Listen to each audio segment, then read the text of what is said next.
Ladies and gentlemen, let me briefly introduce how the dialogue will be conducted. Ladies and gentlemen, you may ask your questions using the microphones that are situated along the aisle on the audience floor. If you do, please introduce yourself, your name, and the organization that you belong to when addressing the dialogue panel. You may address one member of the panel, two, or all in general. Alternatively, if you feel a bit shy, you could fill up the question and answer slips, which are actually provided in your information kit, and you can pass it on to any among the volunteers and the ushers that are going to be located along the aisle. Right? Two ways of asking questions. So now, ladies and gentlemen, without much further ado, I will formally hand over the dialogue session to Mr. Gerald Singham from OnePeople.sg. Gerald? Thank you, Farid. I think we've had a very warm and a very exciting, and to me certainly was a very inspiring session this afternoon. We're all friends, and Pastor and Imam, if I may say, the grassroots community in Singapore, we're all family. We see each other at many events during the year, particularly over weekends. I think our spouses and families always sometimes regret that we're always very busy over the weekend, but we are family. We are a very strong family. Just now, over tea, I'll introduce you to a local word, but it came up as a question or as a comment to from one of my friends here, where they said, you know, Gerald, hearing Pastor and Imam, there was no wayang. There was no wayang. It was real. They went through conflict, trials, and they overcame. They've brought peace to their nation, to their region, and now exporting it. The word wayang is a local word. It's a Malay word that means like drama. You know, something that is drama. It's not really. It's performance. It's like a performance. You know, that means it's not really real. So I think it was a great tribute to you when one of them said there was no wayang. It was something that you really experienced, you went through, and now you're sharing with us. So with that, and since we have no wayang among family members, let's get into the dialogue session.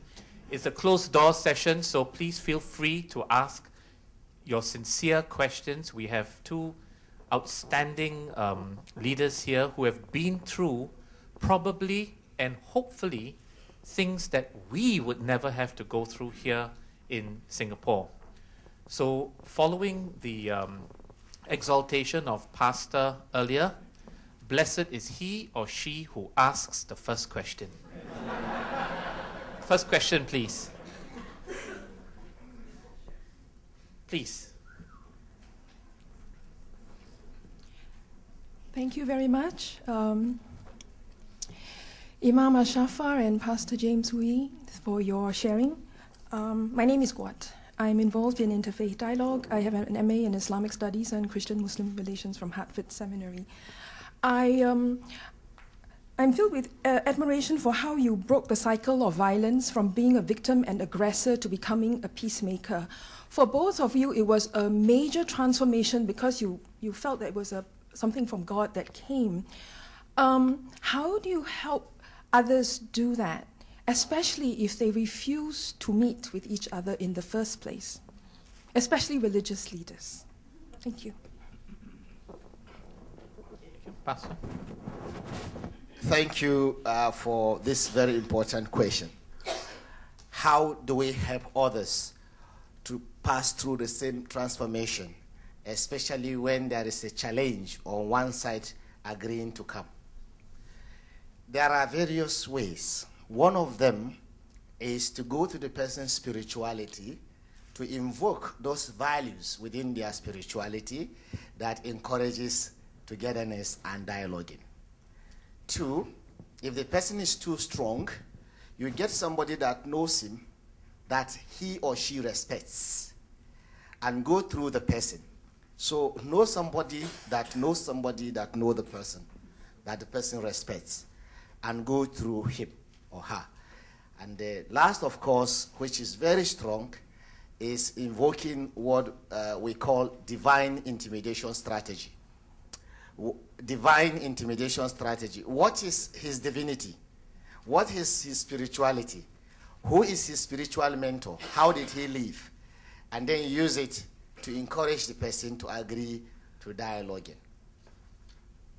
Maybe my colleague will add, I don't know.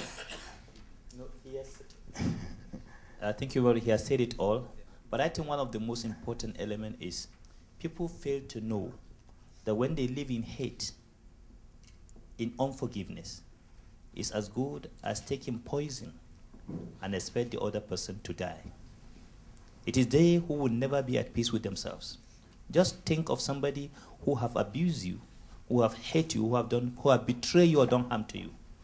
On your birthday, you just dress up to go for your birthday party, and he become the first person you see by the gate. What happened? Your happy day turns sour immediately, because he reminds you of that old wound, because you refused to let it go. And that's why, from our experiences and the way we handle most of the victims of abuse and even traumatic victims during most religious or ethnic motivated violence, is to let them rediscover themselves. So if they forgive, it is they who are more healthy, much more at peace with themselves, than refusing to live in unforgiveness. So I would advise that one of the things you need to do is to let that person know the consequences. Get someone, as my colleague, to let him know the consequences of unforgiving spirit and the danger it poses to his health, to his psychological well-being, and to his spiritual well-being.